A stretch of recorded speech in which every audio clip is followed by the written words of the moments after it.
My name is Sara Morawetz. I am a conceptual artist who was originally born in Newcastle and currently lives in Santa Fe, New Mexico. My work forms around the intersection of art and science, and I tend to think of myself as an experimenter in the field. The works are often performative in nature. I start off with a conceptual hypothesis that I enact in the world, the artwork being the archive or the documentation of this performative action. My main interest, at least currently, has been how we measure the world around us, and sort of looking at how the measures of science and the measures of society interact with each other, which is both foundational but also at odds with each other. So I take very simple concepts of science, such as time and measurement, which we sometimes don't even really think about as scientific, and sort of try and break those down to really understand how we made those concepts work, how they don't work, or how they could work differently. My last sort of major work, or large-scale work, was a performance in 2018 called Etalon, which was a 112-day, 2,100-kilometre performance in which I walked the distance between Dunkirk in the north of France to Barcelona in Spain, following the trajectory of two French astronomers that in the 1790s were tasked with defining the length of the metre. I had some pretty specific aspirations for 2020, and unsurprisingly, not many of them have gone to plan. I have somehow found myself at the nexus of most of the intense experiences of 2020. I was in Australia during the bushfires. I travelled back to my home in New York just as COVID hit the city. I unfortunately contracted COVID in April, was incredibly ill for 3 weeks in total, but kind of have had residual illness ever since.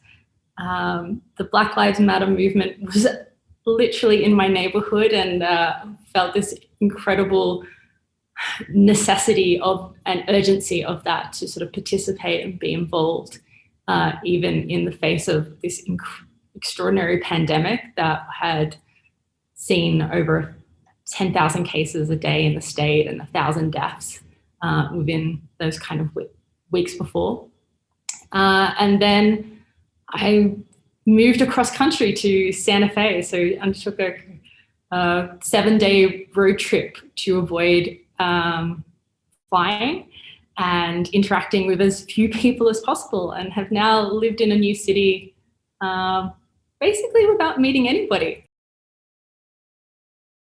I've sort of watched the John 3 throughout my career as an artist, and I've always seen it as the aspiration to be part of this sort of incredible legacy, that you have this group of peers whose work is so strong, dynamic, and forward-thinking, and that you see the trajectory of those artists throughout the years after being in the show, and really see how they grow and develop. And it's the group of peers that you desperately want to be a part of, and that you would love to contribute to both the Australian art scene and to art in general in the way that they have. So it's a real honour to be part of the show and to be part, particularly of its final iteration. It's really exciting, and very, very humbled to be part of that collective.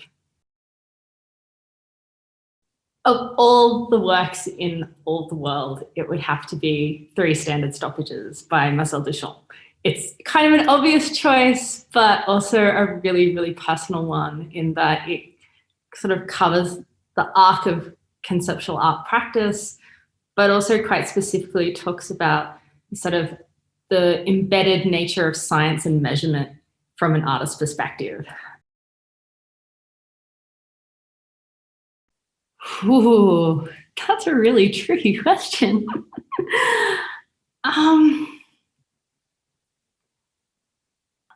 I think it's the relationship between an idea and action and its outcome, or I guess the sort of how people frame where the work is. I know a lot of people have these questions, but sort of my projects usually take 2 or 3 years of gestation before becoming this sort of large scale project.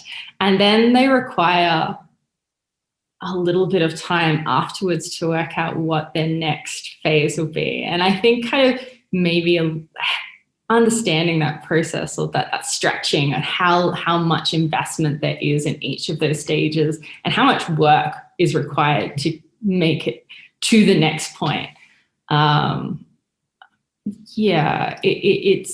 It's a very specific way of making work. Not everyone makes work that way, but sort of how those timelines work with each other, and sort of like that, what that requires to enact.